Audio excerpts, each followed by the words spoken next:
Before we jump into the show, I want to let you guys know that this show is being sponsored by PristineAuction.com. They have hundreds of daily auctions with brand new items every single day. Everything is JSA certified, so you know it's all 100% authentic. It's free to join, it's free to bid, and you only pay when you win. Check out PristineAuction.com and let them know that you heard about them from Sleeperwire. That's PRISTINE auction.com.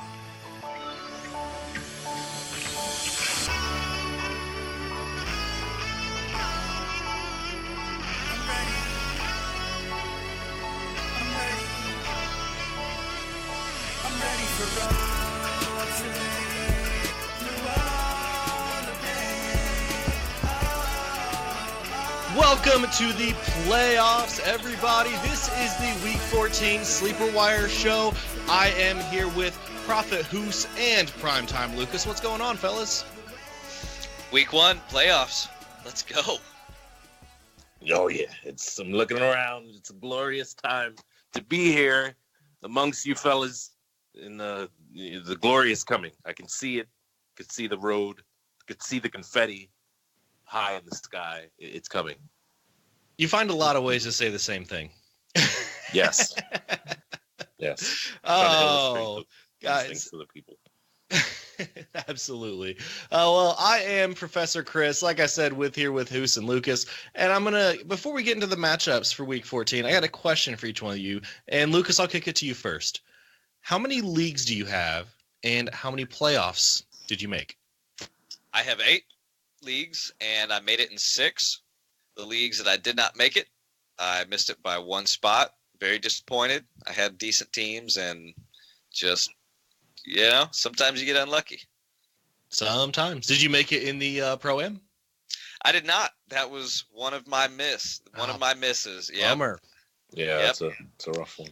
Look, What do? You have third most points scored and most points against, and you don't crack the top 6. It happens. That's fantasy. Hus, what about you? How many leagues? How many playoffs? Oh man, way too many leagues. 18 of them, made 12. Did make the Pro-Am playoffs. Made the Scott Fish. However, I don't know. I have to check the results of last week to see how we did. I don't know if we put up the points. But we're in the playoffs. Yeah, we're in the playoffs. Awesome.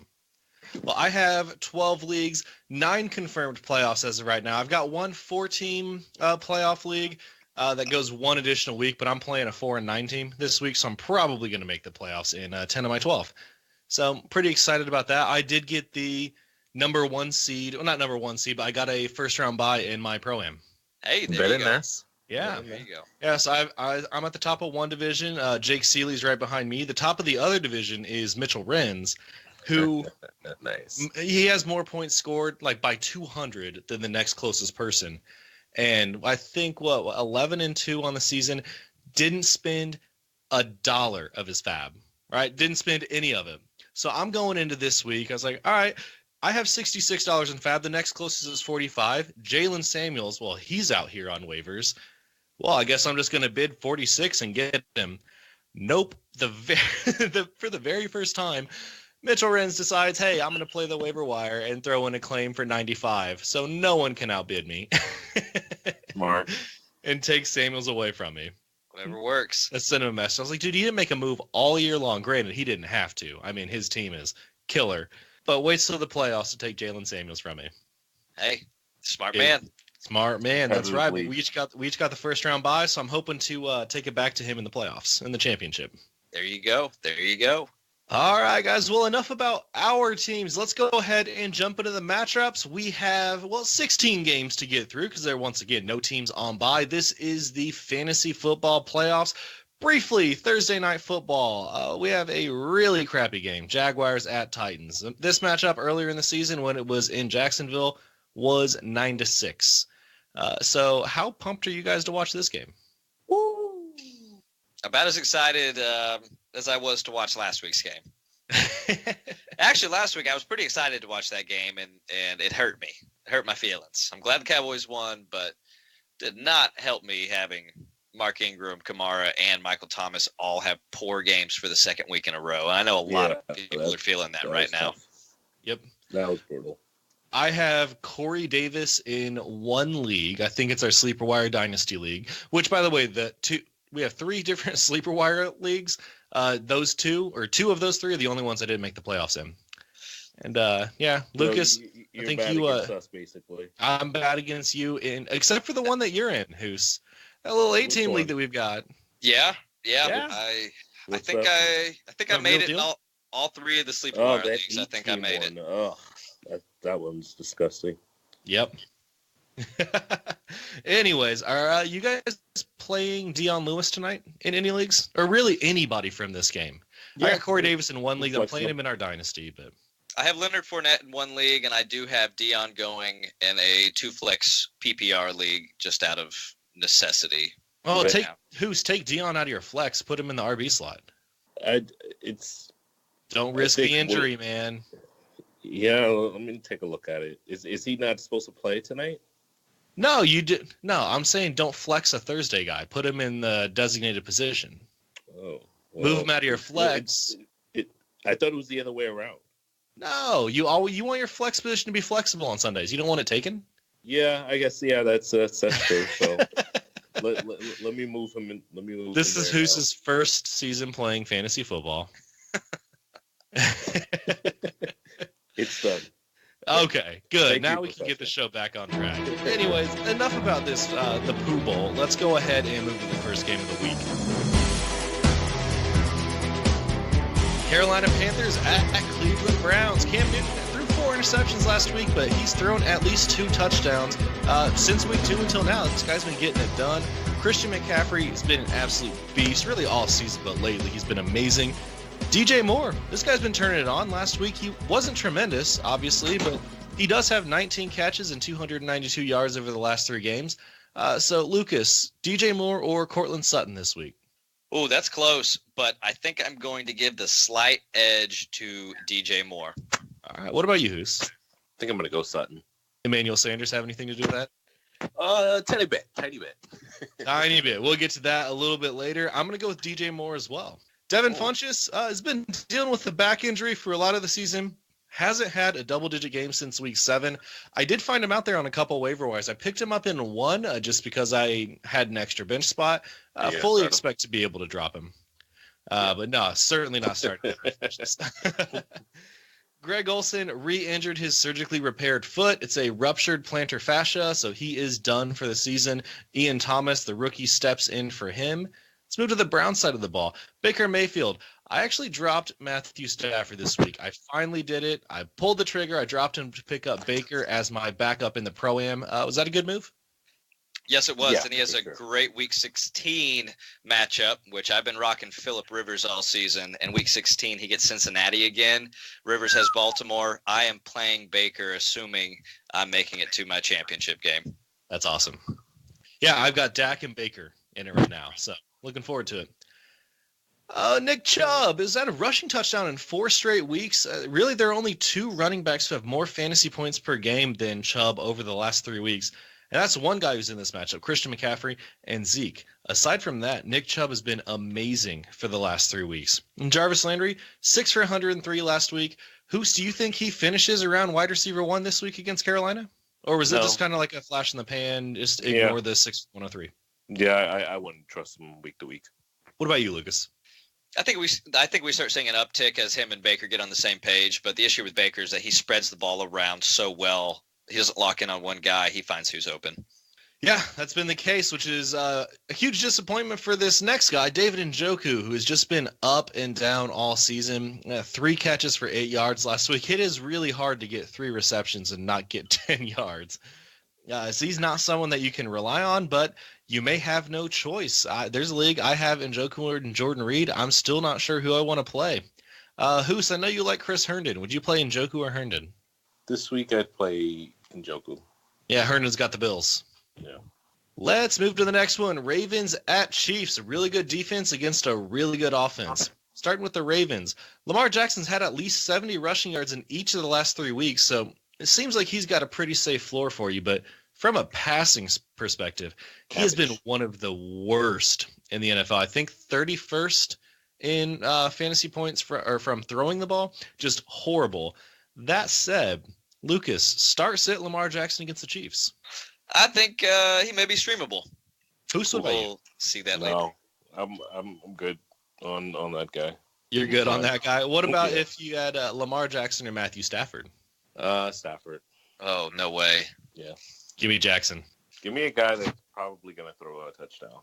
To who? To someone. I mean, Lamar Jackson isn't throwing touchdowns. Stafford's going to throw a touchdown to the opposite team. There you go. Yeah, he's been super disappointing this season. But at least Jackson's probably going to run for one. He's going to get at least 70 yards.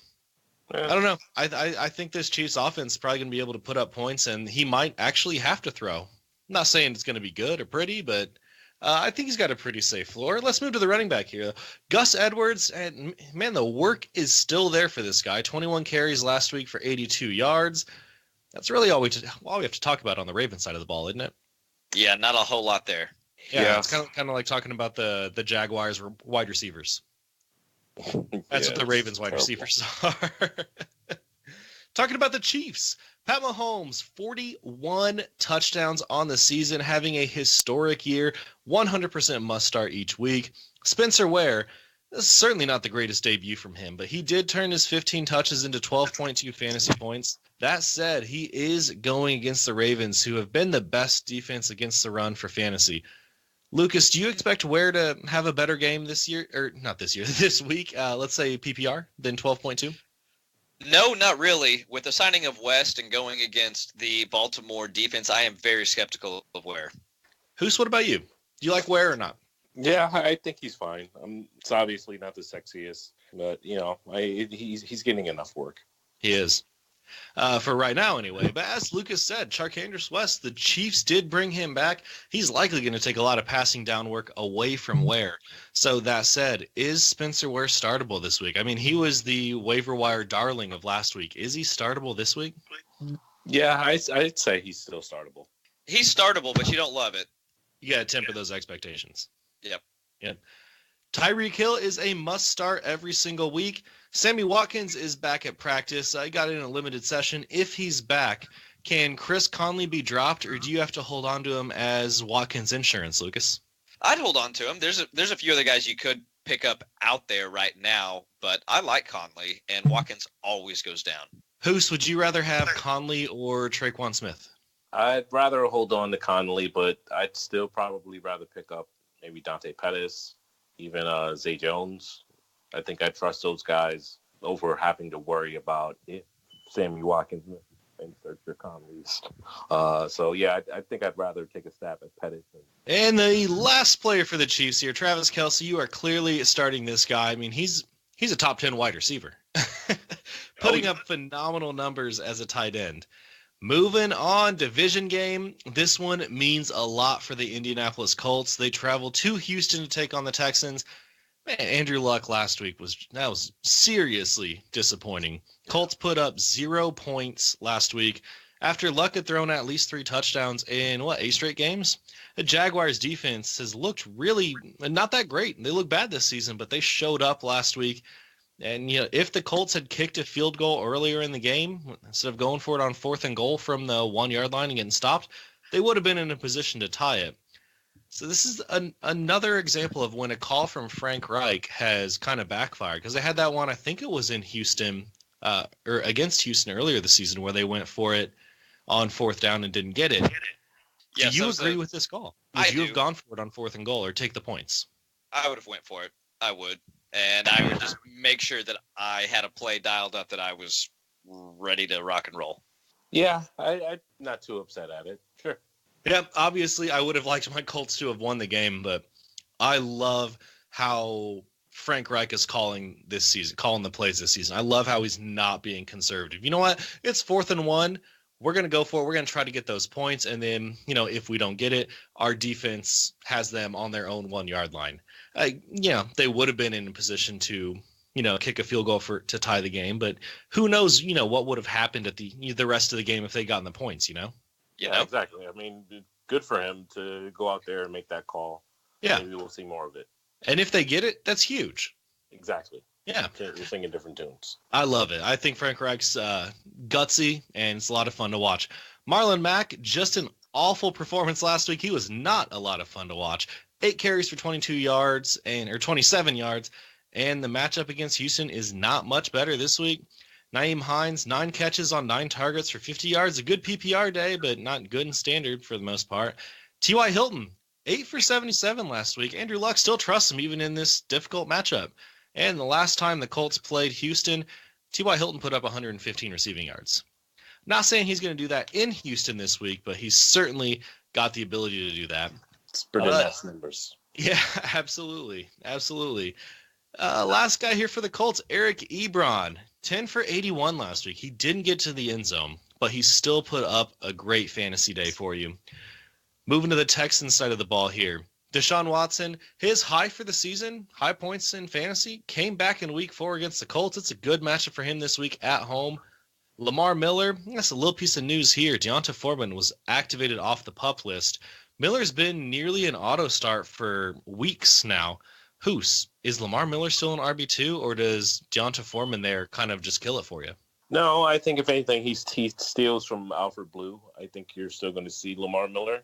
And it could help, if anything, strangely enough. We might see Lamar Miller phase a little bit more in a fat passing game. And Foreman, being that case, change the pace back. So it could help. So I should continue starting him in the Pro-Am? Yes, I would. Okay. I would do so, yes. Lucas, you agree with that take? A little bit less, but yes. Okay. You just kind of sounded disgusted by that. I don't like Lamar Miller. I love the Houston offense. I love what Houston is doing overall. They're a really hot team. I think that Lamar Miller is benefiting from that, and that's pretty much all I have to say. The guy's putting up points, so I can't hate too much, but I just don't think he's that talented. Careful now, he's going to run for 97 yards again. Right. In one play, probably. DeAndre Hopkins, last guy here for the Texans, is an absolute stud. Moving on, Patriots at Dolphins. Patriots at Dolphins. Tom Brady, only one game in the last 5 with multiple touchdown passes. In Miami, Lucas, do you think this is a Brady passing game or a running game against the Dolphins? I think that the Patriots are going to come out and put up points all sorts of ways. They have all of their weapons back. I think that you're probably going to see – I think you're going to see 2 touchdowns from Brady and 2 rushing touchdowns. From Brady? No. Mr. just rushed for 1,000 yards in his career after 280-something games. No, I don't expect a rushing touchdown unless it's on the 1-inch line from him. But I do expect a combination of Rex Burkhead, James White, and Sony Michel to have at least 2 touchdowns. You forgot the most important name there. What's his name? James Devlin. Yes, touchdown. Devlin. Yeah. So you got this 4-headed monster of Michelle. So gross. Just so gross. Burkhead, White, and Devlin. Throw CPAT in there.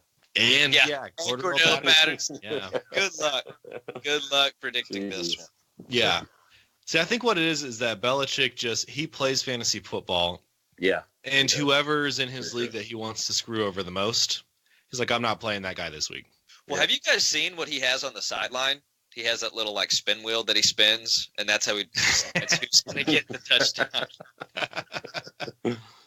All the running backs over there, just you running back roulette. That's what all we right, call it. coach, put me in. Yeah.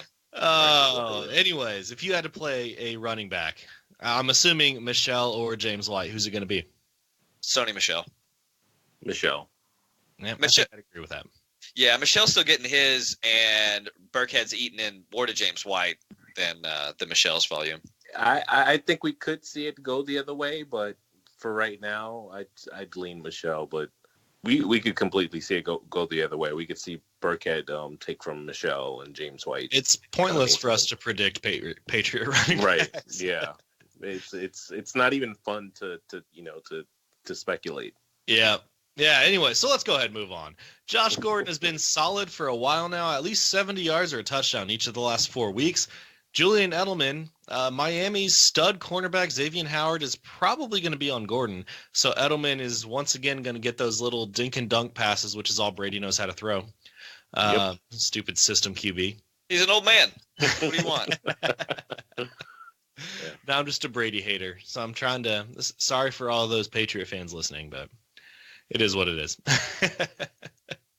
Rob Gronkowski, is this going to be a Gronk game? Are we going to see something good from him finally, or just maybe play a guy? Would you play Ebron over Gronk? No. Yeah. What about Jared Cook? I think you're playing Ebron over Gronk. Jared Cook, I wouldn't fault you for it. Gronk has just been, we've been hoping that Gronk has been good, but really he's been a top 10 guy. What about George Kittle? Yeah, I think probably Kittle over him. Okay. Moving to Miami side of the ball, Kenyon Drake, with Miami likely trailing in this game. Seems like a good game for Drake in the passing game, so I think he's going to outscore Frank Gore this time. Danny Amendola was inactive last week, but could play this week in a revenge game. So if he's there, who's your favorite Dolphins wide receiver? It's going to be Amendola, Parker, or Stills? It's still going to be Parker, between Parker and Stills. Amendola, we just haven't seen it with Tannehill, so that's my worry. Yeah, he was injured for a game. No, but even when they were healthy, we just haven't seen them play well together. So, what about you, Lucas? Yeah, I think I got to go Parker also. You guys both said that. Then the next guy in the notes says Devontae Parker, not worth talking much about. A touchdown, woohoo! I think he's the most talented wide receiver on that team, and no one else is really stepping up. Yeah, we've heard that for 4 straight seasons now. It is, but I mean, that team just isn't that good. The team isn't that good. So you're not going to start any of these guys if you can help it. But if you have to start one, give me the one that's most talented. Let's play gross question of the evening. Let's do it. Let's say Dolphins, Raiders, Ravens, Jaguars. Pick one receiving core. Oh, give me not just based on the talent, but based on the quarterback, team, and everything. If you had to take one team as your fantasy wide receivers, Dolphins, Raiders, Ravens, and Jaguars. Give me the Jags. Right now, if Flacco was back, I would obviously take the Ravens. But with Lamar Jackson, I want the Jaguars. Yeah, I think even with Kessler, huh? Yeah, I think I'd probably go Miami. Maybe Dolphins. It's so disgusting. That's why I said gross question of the show. I'd take the Ravens, even with Lamar Jackson in there. So, anyways, let's move on to something a little less gross. Hoos, your New York Giants travel to Washington to take on the Redskins. Eli Manning only 170 yards and a touchdown against the Bears last week was just terrible. Saquon Barkley, gross. Yeah, it's also gross. Barkley put up his second worst game of the season last week, and it was still 17.6 points. Isn't that ridiculous? Yeah, second worst this season. He's just great. He's just amazing. Great. Yeah. 9 catches for 73 yards the last time the Giants played the Redskins. Kid's awesome. Odell Beckham Jr., obviously still a beast. You're playing him. Sterling Shepard he's just been absent for a few games. Hoos, would you drop Shepard for a handcuff, assuming that there are handcuffs still available? Yeah. If I'm not starting him on the week-to-week basis, I've got everything else. Yeah, there's no reason to hold him if you're never starting him. All right. Evan Engram is droppable. Moving to the Redskins side of the ball, I put Mark Sanchez and just ha-ha. And then that's really all it is. That's all you need, really. He did have a pretty funny press conference. If you went and watched, he did. He got asked about the butt fumble, and he was talking to the reporter. And he said, "That's pretty low hanging fruit, but even you should be able to grab that." We don't see the reporter, but we assume that he is vertically challenged. Yeah. And then the reporter went on to ask again about it. And he just said, "Wow, you're really kind of a doomsday guy, aren't you?"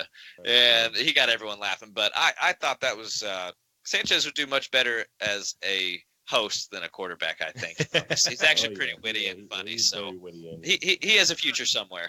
Well, he also kind of redeemed the butt fumble because he fumbled the ball and then recovered it with his butt. Yeah. So good for him. Adrian Peterson joined the very small club of guys who have a 90-yard rushing touchdown in a game and still finish with less than 100 rushing yards total. Isn't that ridiculous? And freaking insane. He still got it. He 90 still yards has on one play. He looked quick, too. No one could catch him. Strides. Nobody could catch him. Hasn't lost a step. Chris Thompson looked great in the passing game, even though he did only have 3 receptions. He looks healthy. I was able to pick him up, I think, in our Real Deal Sleeperwire League. I'm surprised he was still out there. Hus, I'm surprised you didn't scoop him up. Yeah, I mean, that league is kind of, I don't know. It's tough to play in, I have to say. Yeah, it's tough when you're not in the playoffs. No, I mean, we were, since it is only 8 teams, we were trying to make it fun, and Dirty Jobs Mike is the commissioner, and he made like ridiculous things. Like a 40-yard pass is like an additional 10 extra points for a 40-yard reception, and if it's a 40-yard touchdown, it's an additional 10, so it's like 20 bonus points for a 40-yard touchdown. Yeah, the variance on that was just weird. Tell them about how you're doing in the other Sleeperwire leagues. I didn't make the playoffs in those. Sorry about that. Yeah, we already talked about that. Yeah, we don't need to go through that shit again. No, you sure? Huh? Yeah, I don't want to talk about those ones. I want to talk about all the leagues that did make the playoffs. How convenient. Yep. Yeah, that's what you get when you host a show. Oh, Kansas City, huh? We Some talk breaking about news, Kelvin Benjamin. I want to talk about Kelvin Benjamin to the Kansas City Chiefs. Oh, wow. Right on the That's- show. Interesting. That is interesting. So let's speculate Not be without healthy. any knowledge right now. Sammy Watkins, is Yeah, he maybe not coming back? that sounds like it. It's starting to sound that way. Because it's not like, Kelvin Benjamin is that much better than their other pass catching options. Is he really that much better than Demarcus Robinson? No, I can't say No, that he no. is. Exactly. So this is the depth move because Watkins might not be there. Yep, this is what I would have to assume at this point. Huge bummer. Anyways, go back and pick up Chris Conley. Yeah, I just dropped him too because I heard Watkins might be back, but Yeah, I made that in a league too. I wanted to pick up a handcuff, so I dropped Conley. I Yeah. might try to go get him again. Yep. Let's move back here, finish out this game. Jordan Reed, the only pass catcher in Washington that you're going to want on your team. And the word want is kind of an exaggeration in this case. You don't really want Jordan Reed. You might just have to play him. Let's move on to a game that's going to be more exciting, though. Saints at Buccaneers. Drew Brees, Dallas played him really well. Lucas, your Cowboys killed on defense. The Bucs are not going to play him that well. He's back in the quarterback one, top 5 quarterback talk. Mark Ingram has been pretty touchdown dependent on the season so far. He is not someone that you want to rely on. That said, Lucas, start sit Ingram against the Bucs. Start him. Okay, what about you, Hus? yeah, you gotta start him. Okay. So would you say Ingram's a start every week? Because I actually benched him last week in one of my leagues. Yeah, it's tough to sit him though. Because when you sit him, yeah, I imagine, yeah, you just have to keep him in there, even though he does disappoint you sometimes. I mean, yeah, it's hard to sit a guy who's been a top 10 running back 3 straight Right. seasons. Yeah, it's just not happening. But against the Bucs, I do think he's going to have a much better game than he did against Dallas. Alvin Kamara has still been getting pretty good production, but it's nothing like it was the first 10 weeks. That should change against Tampa Bay. Michael Thomas returned to practice on Thursday, so that's a good sign. Traquan Smith, big, fat goose egg last week, a horrible performance. That said, I like him a lot against Tampa Bay this week. Hus, start sit Traquan Smith. Or would you just say drop him, don't even have him on your team? Yeah, I don't think I would start him. All right, what about you, Lucas? Start, sit, drop. Starting him in one league, not happy about it. Okay, so it's a start out of necessity. Yes. All right. Would you play Traquan Smith or let's say Adam Humphries in this matchup? Humphreys. Okay. Let's move to the Bucs side of the ball. Jameis Winston, I like him this week. Thrown 2 touchdowns each week for the past 3, and this could easily be a high-scoring game. It is a division game, but could easily be a high-scoring one. Peyton Barber, Hus, going to make you happy. 3 straight weeks with a touchdown. My boy. PB. A starting running back who gets a touchdown and still only 8.5 points in PPR. Yeah. And that's rough. Yeah, it's something. I will say that bet that we made over the summer when we had Greg from the Tampa Bay Times, I believe is what he writes for, that Ronald Jones would be better than Peyton Barber. You did win that one. I did win that one. You did win that one. Yeah, unless Barber scores like 16 touchdowns in the last 4 games. Yeah. Yeah. I don't know. Then that means something else. Really, he probably only has to score 6 to beat Peyton Barber. But Ronald Jones, you mean? Mike Evans over 1,100 yards in the season already, and we're only through 12 games. Got to play this guy. Deshaun Jackson has a thumb injury. It's likely going to keep him out this week. But honestly, Deshaun Jackson is droppable at this point. I mean, this emergence of Chris Godwin and Adam Humphries, especially the last few weeks with Jameis Winston. Guys, is Deshaun Jackson even worth having on your team, or is he just taking up a valuable spot? Drop him. Drop him. Yeah, drop him. Pick up a defense for Week 16, or snipe a quarterback if you know your Week 15 opponent streams or something like that. But you can drop Jackson. Cincinnati and Seattle. There you go. Chris Godwin, I gotta say, last week I was calling Chris Godwin over Adam Humphries a ton on the Sunday Blitz last week. And I was pretty bummed after Adam Humphries caught that early touchdown. He caught that, and I was like, oh, shit. I just told so many people Chris Godwin. But Godwin's line of 5 catches, 101 yards, and a touchdown was great. It was his best fantasy game of the season. Maybe a tough question here for you, Lucas. DJ Moore or Chris Godwin? DJ Moore, not tough. Hus? I'm going to go Godwin. Oh. Yeah, so it might be tough. I don't know. I don't think so. I'm taking DJ Moore as well. Adam Humphries, 3 straight games with at least 60 yards and a touchdown. You think he's going to stay hot, Hus?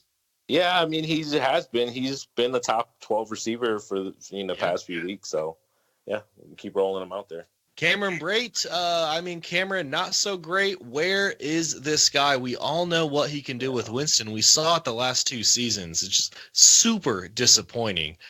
Cameron Brate or Jimmy Graham, Lucas? Jimmy. Hus, you feel the same way? I think I take Brate. All right. I think this might be the first time I'll ever say Jimmy Graham. I hope that's a good sign. Yeah, maybe. Yeah, not happy. Very good, but I mean, his last at least he got double digits for your last game. Yep, that's true. Moving on, another exciting game, or should be an exciting game anyway. Falcons at Packers could be high scoring. Matt Ryan had a rough week last week against Baltimore, but things are looking up for him against Green Bay. Would you guys play Matt Ryan or Andrew Luck? Luck. Yeah, I think Luck bounces back also. All right. What about Matt Ryan or Kirk Cousins? Matt Ryan. He's in Seattle. Kirk is, yeah. I would take Matt Ryan. Yeah, I'd take Ryan. All right. So you're taking Luck over Ryan and Ryan over Cousins. Yeah. All right. Tevin Coleman, holy crap, 2.1 fantasy points last week. Is he playable? We called it last week. If people listen to the show, we advised them to sit Coleman in. If people listen to the show. And well, you got a lot of people that they were upset. They were out of the playoffs, so they weren't wanting to hear it, and they just threw Coleman in their lineup. Or maybe they thought they already had an in, and they just threw Coleman in there. But could be. People that needed some advice, they came to us, and we said, look, do yourself solid. Coleman is not the running back you're looking for. And I think he has a decent game this week. Julio Jones, only 2 for 18 last week after 6 straight weeks of over 100 yards. At least he doesn't play Baltimore this week. It's still Julio Jones. You got to fire him up. Austin Hooper, 5 for 44 and a touchdown. He's having a pretty solid season.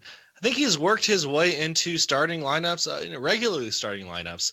But I keep seeing him on and off of waivers each week, so go check and see if he's available. Would you guys pick him up and play him this week?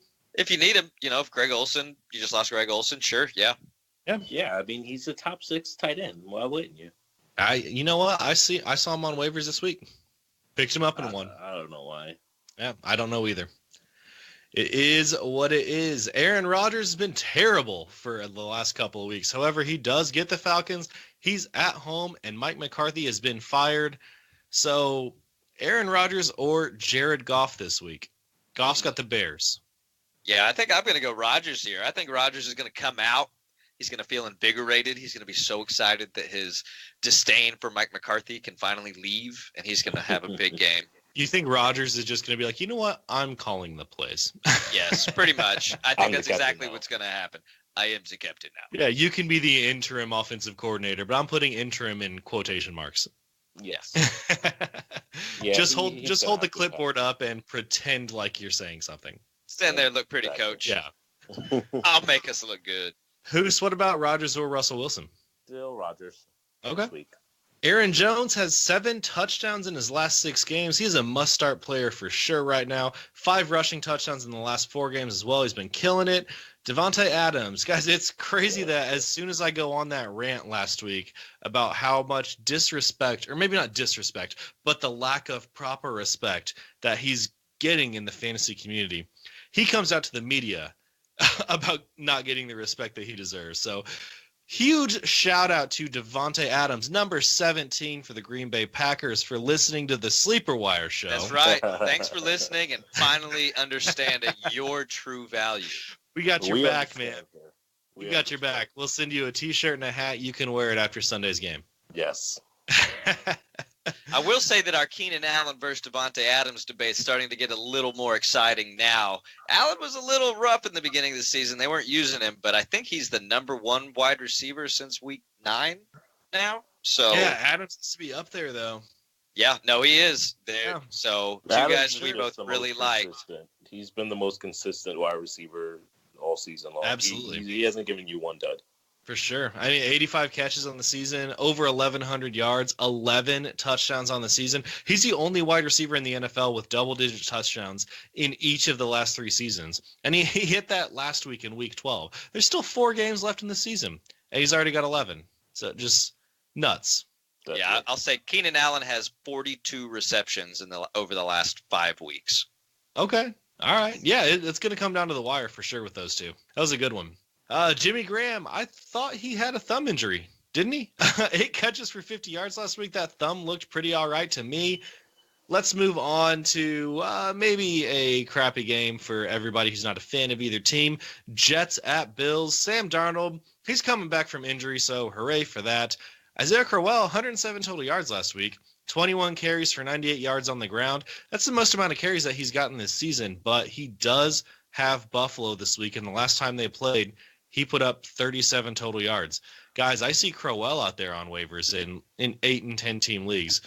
If he's out there, are you picking him up, or is he a guy that you would drop for, say, maybe Giovanni Bernard or John Kelly or Spencer Ware? Not Spencer Ware. You can't give Spencer Ware at this point, but another handcuff, Rod Smith.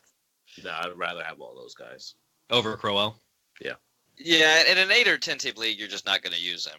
You're really not. You're either going to go for a guy that you know is more reliable or someone with a higher ceiling, depending on what you're needing. Completely agree. Moving to the Bills here. Josh Allen, 26.3 fantasy points in Week 12, 28.7 last week.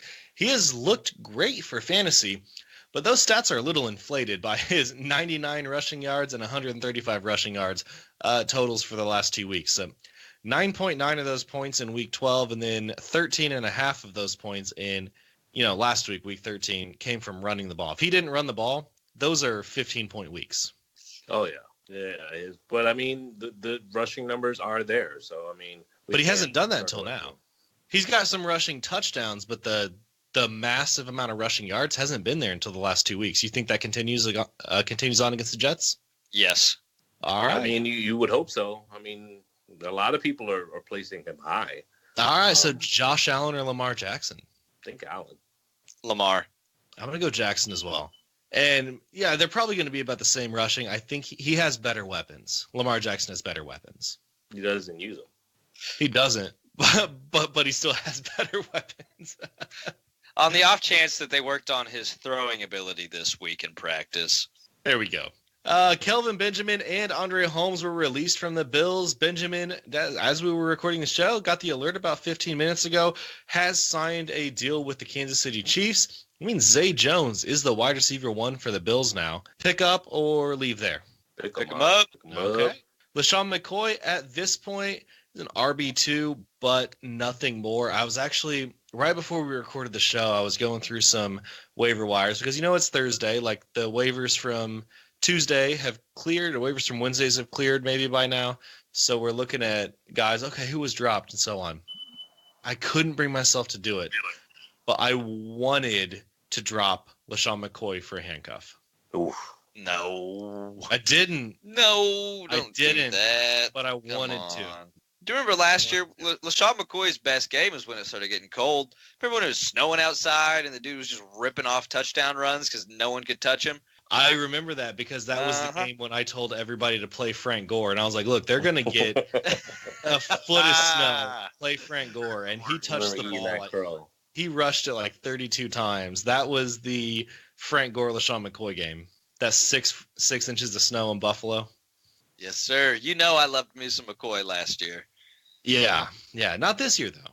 Nope, not this year. But last year he finished like I said he would, as an RB1. Yeah, at this point, he's an RB2, but really nothing more than that. Let's move to the next game. Bengals at Chargers. Could be a fun one for one side of the ball. Joe Mixon might be out this week. If Mixon is out, Giovanni Bernard, this is a guy who you definitely need to consider playing. He puts up RB1 numbers nearly every time he has the backfield to himself. This is the guy who I almost dropped LaShawn McCoy for. Almost dropped him to pick up Gio. Oh, well, Gio is, a special kind of handcuff. That would have been close for me. That would have been close too. So I still couldn't pull the trigger. I condone that if Mixon is injured on the season, then I condone dropping McCoy for Gio. But just as a handcuff, no. Give me the guy that is. This guy was the RB. I know it was a couple years ago, but he was the number one running back in the league. What about if you drop him for Jalen Samuels? McCoy for Jalen? I mean, if you're the Connor owner, I probably would, but even if you're not the Connor owner. I think that I would because I believe Connor's out for at least 2 weeks. So yes, I would. Yeah, I think I would as well. AJ Green is going to miss the rest of this season.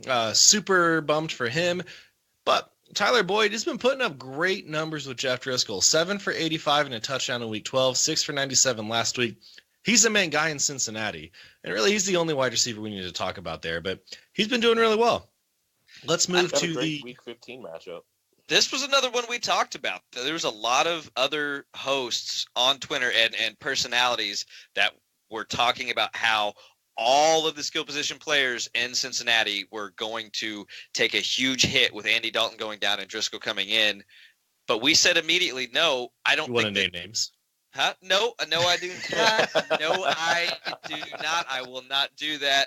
But what I will say is that we for sure 100% said that we did not expect there to be any drop-off whatsoever, and that I know for a fact that I said that I thought Driscoll keeps the play alive better by scrambling around, and he throws downfield just as much, if not more, than Dalton. So I think Driscoll is fine for all of these other guys. 100% agree. Yeah, Cody Core could be something to watch. Okay. Irrelevant right now, though. Mostly. Let's move to the more exciting side of the ball. The San Diego / Los Angeles Chargers. Still going to make that mistake. That's probably going to happen for the next 5 seasons. Phillip Rivers, at least 2 touchdowns in every single week this season. He is a must-start kind of quarterback. Guys, I found him in a waiver wire this week, too. So did I. Isn't that nuts? Someone dropped him in the Pro-Am. What leagues? What? Yeah, I just picked him up in the Pro-Am. It didn't do me any good because I missed the playoffs. I got the 7th spot, but I did pick him up. I'm going to win that consolation bracket. Thank you. There you go. Yeah, man. Yeah, someone might have dropped Rivers. I don't know why they would have done it because he didn't do anything to warrant being dropped. But, no. It is what it is. Let me see what it was. It was in kind of like a random league I joined on Sleeper.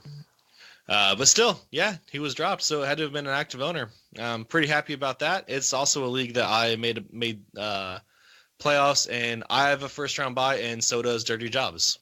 There you go. So, Dirty Jobs. There we go. Melvin Gordon is questionable for this week, but he still hasn't practiced, so it's not looking good for him playing. So question for you guys, Austin Eckler or Justin Jackson? Eckler got more work. He got 13 carries and 5 catches last week, but that only turned into 43 total yards. Justin Jackson looked more electric. He was more efficient with the ball. 8 carries for 63 on the ground, getting into the end zone. Who would you rather play this week, Jackson or Eckler? And I'll kick it to you first, Hus. Give me Jackson. Like you said, he just looked much, much more electric with the ball. I think there's a good chance that he sees a bit of, I don't want to say a full workload, but he sees more of the work and Eckler more of just a compliment. What about you, Lucas? Justin Jackson is the man. This guy needs to be starting on a team in the NFL. He needs to be the running back on one of these 32 teams getting 20 touches a game. Please. Justin Jackson all day. Just not the Chargers. Just not the Chargers with Gordon when he's healthy. But for this week, 100%. Give me some Jackson. Give me some Jackson. Would you drop LaShawn McCoy for Justin Jackson? I would. And I'm starting Justin Jackson in at least 2 leagues this week. Okay. And happy to do it. I like it. I'm starting him in the Pro-Am in the playoffs. It's Cincinnati. Philip Lindsay just ran all over, through, under, and around that team. It's a gorgeous matchup. Oh, yeah. Love it. Yep. Love it. Keenan Allen, another monster game for this guy. 14 catches, 148 yards, and a touchdown. This is the Keenan Allen that you expected to see when you drafted him in the second round, or maybe even at the end of the first round for some people. Touchdown each of the last 4 games. He hasn't put up a single-digit point game since week 3. I mean, the guy's been great. He's been on fire lately. This is what you're looking for. Oh, yeah. That's right. That's my boy. That's what we drafted him for. One last question about this game for you guys here. Lucas, I'll kick it to you first. Mike Williams or Tyrell Williams, or neither? Mike Williams, if you had to choose one, but I don't like playing roulette with anyone else other than Keenan Allen. Hoos, what about you? Neither. All right. I would take Mike Williams over the 2 if I had to choose. Let's move on. Denver Broncos at the San Francisco 49ers. Philip Lindsay, a monster game last week. 19 carries, 157 yards, and 2 touchdowns. He's a must start for you at this point. Emmanuel Sanders, tough thing for him this week. In a Wednesday practice, tore his Achilles tendon. Man, that's just rough. And he's one of the nice guys in the league. You don't want to see this happen to just like a consummate professional like Emmanuel Sanders on a Wednesday, No, I mean that's just so painful. In a practice, a non-contact injury, the heart goes out to the guy, and so do 3 or 4 of my fantasy teams. That's true. This is about the time that Deonta Foreman tore his Achilles last season. So do you think that we even see Emmanuel Sanders next year? I don't think so. Kind of late in the season, so this is real hard late. to say, right? Yeah. Unfortunately, I just don't really see it. It would be cheaper for the Broncos to cut him than it would be to have him play another season for him. So to have him be on IR for most of the season, You're going to have me crying here in a minute. So yeah, Emmanuel Sanders probably not going to be a Bronco next year. Dirty Job's going to come in here, too, today with the sobs. Yeah, you kiss your mother with that mouth? Good sir. Good sir. Well, let's talk about something a little bit happier. Cortland Sutton finally got another touchdown. Big game for him. He's now the wide receiver 1 for the Broncos. Who takes over as wide receiver 2? Is it Deshaun Hamilton or Tim Patrick? Who's? Hamilton, just based off of the snap count. He's had more snaps than Sutton. So it makes good. What about you, Lucas? Yeah, Deshaun for me too. Jeffrey Wilson is getting the start at running back for the 49ers. He played great last week, replacing Matt Breida, and Matt Breida is going to be out this week. Guys, are you starting Jeffrey Wilson this week? Yes, sir. I mean, the guy looks very, very good in the passing game and on the ground. So why wouldn't you? All right, let's say let's say Joe Mixon is out. Would you play Wilson or Gio? Gio. All right. Who would you play over Wilson? And don't give me like Zeke or something like that. Gurley. I would play Josh Adams over Wilson. Okay.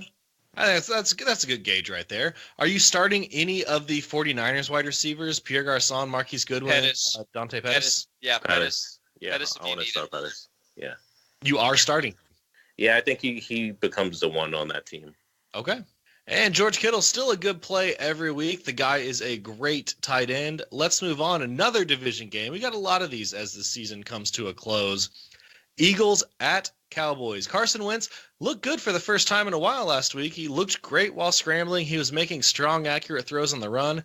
But that Dallas defense, Lucas, your Cowboys, they've been lights out on defense. They are good. They've been great. Good. Yeah, much better than the offense. Hey. The offense has been all right recently. Yeah. I hear they've been putting up more than the other team. Hey, that's all that matters. There you go. That's all that matters. Carson Wentz or Kirk Cousins this week? Cousins is at Seattle, and of course Wentz has Cowboys. Give me the Kirk. Give me the Kirk. Wentz. I'm going to go with Cousins as well. What about Cousins or Deshaun Watson? Watson. That dude's on fire. Watson. Yep, same here. Josh Allen, he's got that workhorse role for Philadelphia, over 20 carries and over 80 yards each of the last 2 weeks with 1 touchdown in there. If you picked him up, that was a great move on your part. Alshon Jeffrey, 5 straight weeks with single-digit fantasy points. He is not playable right now. Guys, my only money league, I was looking at the waiver wire right before the show. Alshon's out there. Do you pick him up if he's on waivers? I mean, I'm probably picking him up, but You're not playing him. not against Dallas. No. Are you comfortable with him the rest of the season at all after what he's been doing? No. I mean, you're not really. You can't start him. You're not really comfortable at all with him. But what are you gonna do? He's leave like him there. you can, but I just for blocking purposes. I mean, he has the chance. Week 15, week 16. He has a chance. All right. Philly has the Rams, and then they have Houston. I don't really like. I don't like any of that schedule now that I look at it. I'd probably still pick him up, but I don't like any of it. Yeah, it's not great. Not great. Well, as longtime listeners of the show, and maybe even short-time listeners of the show, know that I love me some Golden Tate. So I loved watching this game last week. It was a classic Golden Tate game, 7 for 85 and a touchdown. Teams have to focus on Alshon Jeffrey. Tate looks good even against Dallas, in my opinion. What do you guys think? If you had to pick an Eagles wide receiver to start this week, is it going to be Jeffrey, Tate, or Aguilar? Or maybe even Jordan Matthews? Aguilar. It's probably Tate. It's Tate for me. He got that touchdown and a 2-point conversion last week. Yeah, it's not pretty. They actually have good receivers. It's just, I don't know. Wentz isn't. It's Carson Wentz. I don't think. Could you imagine if you put Golden Tate on the Eagles and last year with Carson Wentz? Probably would have balled out if he That would have had been great. all year to practice and get in sync. Yep. Would have been great. Zach Ertz, man, he kind of let me down last week, even though he had a great game. I was so bummed that the Eagles decided to run the ball in the fourth quarter. I needed one more catch from either Ertz or Tate in one of my leagues to win. I ended up losing by 0.7. But still, 9 for 83. Ertz just continues to kill it for your fantasy team. 4 weeks ago, against the Cowboys, he went 14 catches for 145 yards and 2 touchdowns, his best game of the season. So, look for that again, right, Lucas? That's right. That might not be repeatable, but he did really well against the Cowboys. There's no reason to suspect he won't do that again. Let's move to the other side. Dak Prescott. Start sit Dak at home against Philly, just real quick. Sit. Start him if you need him. Okay, I'm going to say sit. What about in this matchup if you have both guys, Dak or Wentz? Dak attack. I'm going to take Dak. Yep. Ezekiel Elliott has been really good, 130-plus scrimmage yards and a touchdown for 4 straight weeks. You got to love this guy. Amari Cooper, and man, he is thriving in Dallas. 8 for 76 last week. He has been great for Dak. He's been good for the Cowboys offense. He's been good for your fantasy teams as well. That was the right move for him, even though he didn't really have any say in the matter. It was the right move for Amari Cooper to be sent to Dallas. Just revitalized his career. That's right. Yeah, for sure. Yeah, it looks great. Let's move on. Steelers at Raiders. Ben Roethlisberger. We've heard for a while you don't start Big Ben on the road. This is his fantasy points for road games this season. 9 to start the season. Yeah, I know that's terrible, but 9 to start the season. Then 24, 21.6, 25.2, 20.7, and 20.3. Guys, the don't start Big Ben on the road narrative no longer applies. Starting to get silly. Yeah. And plus, it's Oakland. Yeah. I mean, come on. Yeah, you can't say that about Big Ben anymore because, every single game on the road except for one this season has been over 20 points. James Conner, big news, has an ankle sprain, not a knee contusion. Like Mike Tomlin said, he's going to miss at least this week, if not more, probably a few weeks. Jalen Samuels has come out and said that he'll get the start, but that the Steelers will likely, and I quote, alternate packages. So certainly expect Stephen Riley to get into the game quite a bit as well. Is Ridley someone who needs to be owned? No, I don't think so. He's worth picking up for sure. I mean, just in case it's Ridley. I mean, Yeah. we've seen Ridley last year when Bell missed some time. He can still do it, but in the passing game. Yeah. Yeah, for sure. Antonio Brown, absolute stud, 10 for 154 and a touchdown last week. Antonio Brown's worst game of the season so far is 9 catches for 67 yards. That's about as safe as you can possibly get. Juju Smith-Schuster, he's also been great. Tons of targets for a team's wide receiver 2, and there's a good chance that he's a wide receiver 1 on your team. He's also a must start. Let's move to the last Sunday afternoon game of the week. Lions at Cardinals. Matthew Stafford, once again talking about him. 2 touchdown passes in the last 3 games. Not each of the last 3 games. 2 total in the last 3 games with 4 turnovers. Hasn't had more than 20 points since week 4. Like I said earlier, I dropped him for Baker. There is no reason to play this guy since he lost both Golden Tate to the trade and Marvin Jones to injury. Guys, I'll ask you again. I asked you this last week. I didn't get a solid yes. Can Matthew Stafford be dropped? Yes. Yeah. Yep, same for me. Kerryon Johnson, Arizona has been bad against the run. If Kerryon returns this week, he's a must start in my opinion. If he doesn't, Lucas, start sit LeGarrette Blount against the Cardinals.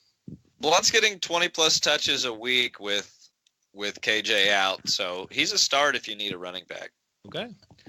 Kenny Golladay gonna get the Patrick Peterson treatment this week because there's no one else for Patrick Peterson to focus on. Temper expectations for him for sure. David Johnson still getting work. 20 carries last week, only 69 yards. Would have had a big day, but man, they let freaking Chase Edmonds vulture 2 touchdowns from David Johnson inside the 10. Yeah, ridiculous. Don't expect that to happen again. Larry Fitzgerald, bad week after 5 good weeks in a row. Only 7 catches over the last 3 games, though. Start, sit, Fitz, Lucas. Start him. Start him. And are you guys saying start him because they placed Christian Kirk on the IR with that broken foot last week? I'm saying start Fitz because he has been the man for that team, if there is such a thing, since his hammy healed up. Okay. And hey, guys, that wraps it up for Sunday afternoon. Hus, do you know what time it is? It's prime time. It's time for prime time, Lucas. Okay. Sunday night football. Kick it off. Sunday night football. We have 2 of the elite fantasy football DSTs going head to head here in prime time. We have Jared Goff coming off of a not so hot week against Detroit. Now he's going against the Bears, which is an even uglier prospect. He's leading the best offense in the league, respectively, with, we know which guys we're talking about. Can we start this guy, or do we need to sit him down? I don't think you can bench him on the best offense. You got to play Goff. Yeah, you're starting him. Okay, so these guys say go ahead and start him. There are a few guys that you could potentially have that you'd play over him, but in Goff we trust. Todd Gurley, absolute monster. Everything you could have hoped for with the first overall pick on the season. 23 for 132 and 2 touchdowns last week.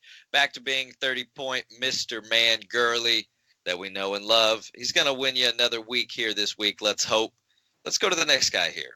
Robert Woods. We all know Cooper Kupp is out. Robert Woods has double-digit weeks for 11 straight games. Is that right? 11 straight games.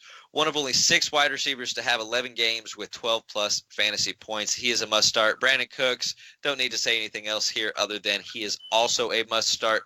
Josh Reynolds had a big game against KC a few weeks ago and then fell off a little bit last week. He was 2 for 19 yards.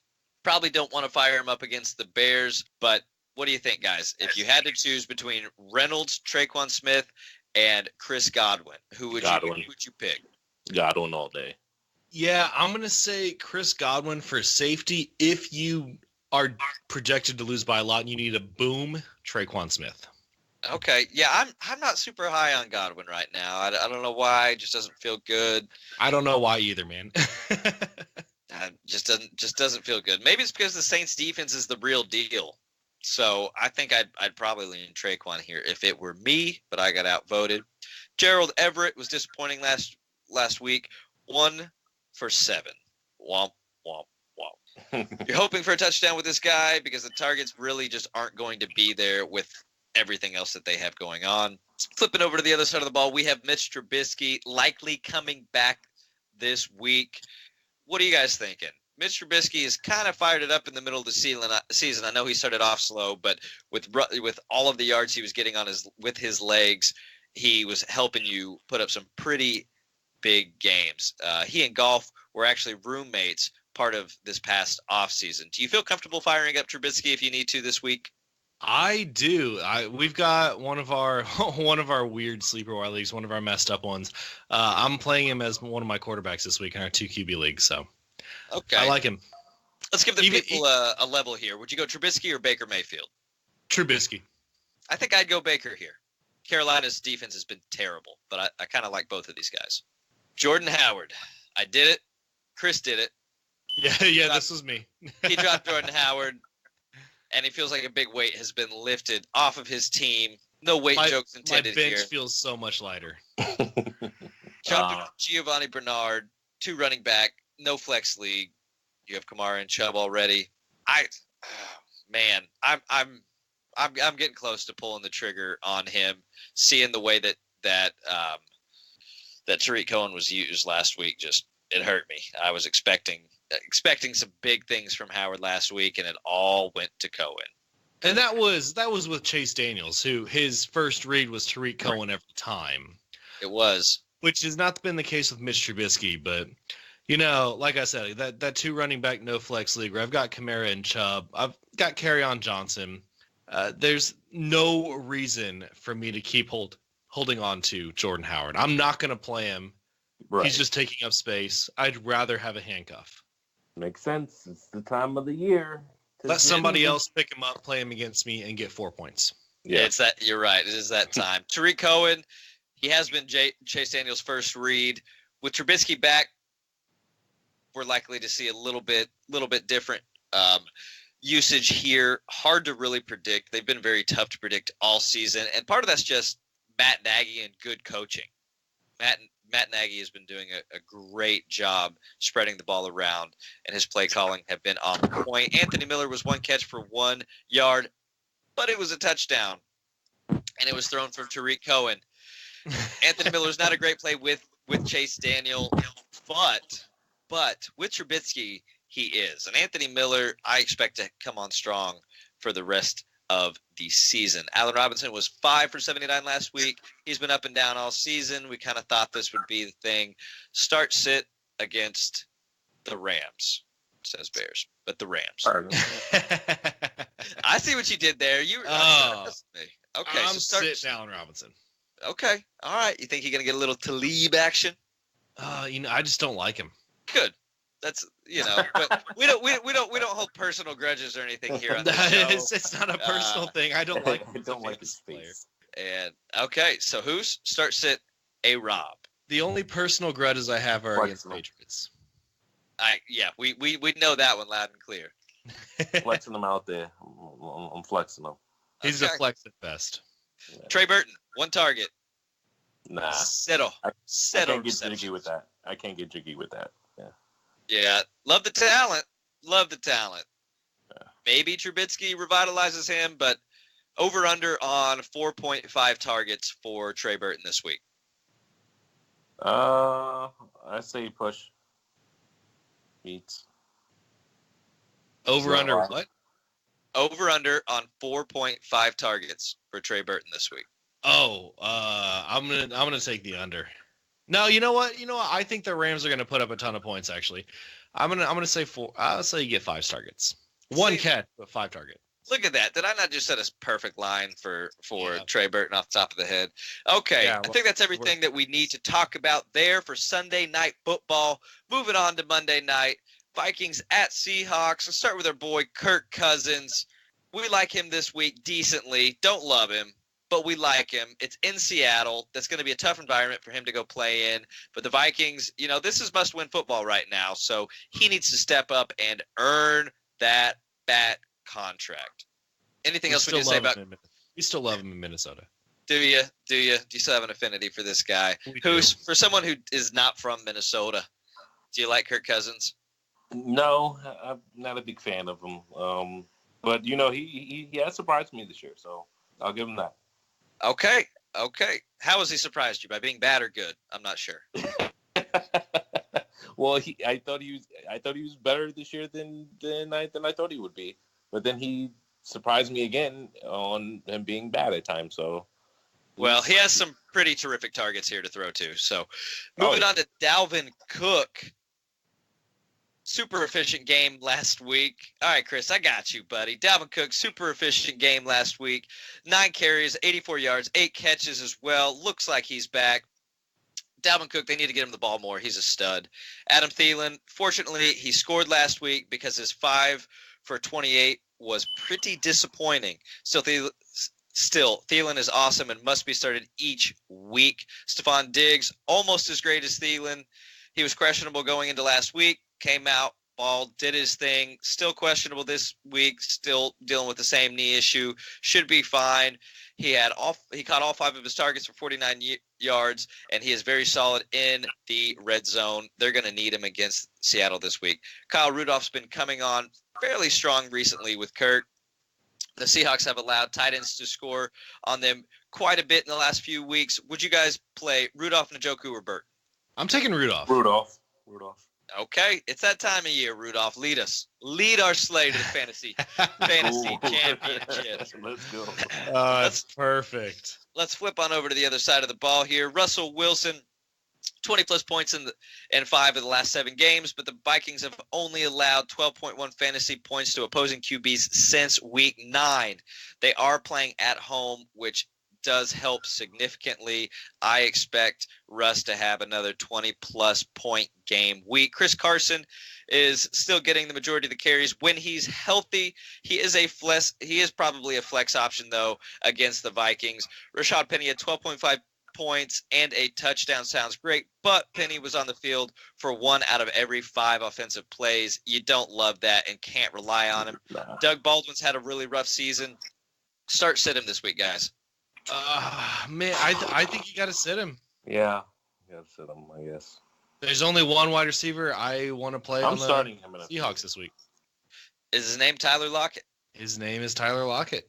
Okay. Baldwin was only 2 for 22 last week against the 49ers, where you would have expected him to have a big game. He did get into the end zone, and that saved his week. Tyler Lockett, 1 catch, but it was a 52-yard touchdown bomb. He's been super solid this season, especially since he was most likely a waiver wire pickup and was not drafted. Trivia time. How many touchdowns does Tyler Lockett have? Well, this was the question that I typed in, so I know the answer. I do not know the answer. I am going to guess that he has 9. Who's? I'm going to say he has 6. He has 9. Oh, boom! I did not know that answer, guys. Yeah, Tyler Lockett, 9 touchdowns on the season. That's great. He's done it quietly, too. All right, and we have David Moore, not a single target last week. He wasn't injured. He just wasn't targeted. You know who was targeted? Jaron Brown. Yep. Over from the Cardinals. Yeah. Had a huge week last week. I picked him up in one of my 8 just for giggles. Really? To see. I did. I picked him up, and it was, I had Sanders go. I have Sanders in 4 of my 8 leagues. 4 of them. Oh, wow. All 4 of them. Yeah. Well, I mean, I was getting him in the 5th and 6th round, and I thought Sanders was the guy, and he ended up being the guy. So all 4 of those teams are in the playoffs. And not going to be after 1 week. Yeah, right. I don't know if you're relying on him. I think I like Pettis more, but we're digressing here. Yeah, we are. And I think that's just about everything we need to talk about for the primetime games. Thank you, Mr. Primetime. Let's go ahead and move into Flex Those Muscles. I'll ask this question, this guy or this guy, just a quick answer. Hus, I'll go to you first, and then Lucas, no explanations, just give me a name. Spencer Ware or Jalen Samuels? Jalen Samuels. Lucas going out of order here. I was so excited and ready for that question. I'm going to say Samuels. Traquan Smith or Devin Funchess? Funchess. No, Traquan, I guess. Give me Traquan. That's gross. I'm taking Traquan as well. Justin Jackson or LaShawn McCoy? Jackson. Yeah, I think we talked about this one earlier. We all said Jackson. Golden Tate or Kenny Galladay? I'm gonna go. I'm gonna still go Galladay. Yeah, I think you got to go Galladay. You can answer faster than that, just so you know. I'll take these next four first. I got you. I'm ready. All right, Lucas. We'll switch to you. Cortland Sutton or Adam Humphries? Humphries, he's been balling. Humphries. I'm going to take Sutton. He's the wide receiver 1. Marlon Mack or Peyton Barber? Marlon Mack, he's better. Mack. Mack is better. Tevin Coleman or Austin Eckler? Eckler. Any running back against Cincinnati. Eckler. I think the same thing. Gus Edwards or Josh Adams? Give me Gus. Adams. Kansas City defense is weak against the run. Yep, I'm gonna go with Gus as well. All right, last segment here, Streamer Wire. We each have a quarterback and a tight end that you can stream this week if you are one of those owners who has been streaming quarterbacks and tight ends, or if you lost Greg Olsen this week. And I'm gonna kick it off here. We're gonna go quarterbacks and then snake back with tight ends. My quarterback, Josh Allen, 11.8% owned. Let's say, look, at this point, if you're considering streaming quarterbacks off the waiver wire because you haven't grabbed backups yet, you're looking for upside and hoping that Josh Allen can get another 100-plus rushing yard game. If he can do that, coupled with maybe 1 or 2 passing touchdowns, then he'll be pretty good for you. But you need to make sure, get a backup quarterback off the waiver wire for next week that you think is going to be better. You need to have a good backup at this point. Let's move to Lucas, your streaming quarterback of the week. My streamer this week, looking at a guy under 50% owned, is Lamar Jackson at 45% owned in Yahoo leagues. Kansas City has a terrible run defense. Jackson's basically a running back that touches the ball every single play, so I expect him to have a very safe floor and hopefully even throw for a touchdown. Host, let's move to you. And I got the guy, Baker Mayfield, ever since they got the new OC, Freddie Kitchens. He's taken over. Baker's just been looking really good. I mean, he's got 27 points, 3 touchdowns against Atlanta week 10. Week 12, he had 33.9, basically 34 points, 4 touchdowns. Last week, he had Houston. He was at Houston. So he kind of had a dud, but dude almost threw 400 yards, 397 and a touchdown. He just had some entos that definitely hurt him there. But he's got Carolina this week. He's at home. I think that they could bounce back nicely. Guys only own 48% of ESPN leagues, which is, it's quite a bit of leagues. He's out there. So I think he has a nice floor for you. And especially in the 2 quarterback, you love him there. So Baker. And tight end, Hoos. Let's go the opposite way. Kick it off. My tight end. Who is my tight end again? Mark Andrews. Yeah, Mark Andrews. Yeah, sorry. So yeah, Mark Andrews. I've had Mark Andrews as our tight end for a couple of weeks now, and it seems like Jackson is starting to favor him more than any other tight end. It seemed in the beginning Boyle was, but Mark Andrews he's going against the absolutely worst team against the tight end. So yeah, I think you could roll him out there with safety. He can get you about 8 points easily in a PPR, which just generally what about tight ends do. So he's not going to bowl for you, but he's going to give you a decent floor. If you can get 8 from your waiver wire tight end this week, that's solid. Yep. Lucas, your tight end. So tight ends have been very thin. We know this. They keep getting injured. OJ Howard, Greg Olsen, having a lot of issues right now. Look for Matt Lacoste at 11% owned in Yahoo League. San Francisco can be thrown on, and with Sanders going down and then Lacoste moving into that number 1 tight end spot because of an injury, there's just no one else to really throw to on this team. I know they have Hamilton. I know they have Cortland Sutton, which we like both of those guys. But Lacoste is going to be Mr. Reliable. So look for him to have probably 6 or 7 targets and 4 catches and maybe a touchdown. And my streaming tight end this week is Ian Thomas. He's 18.5% owned. He's filling in for Greg Olsen, so the targets could be there.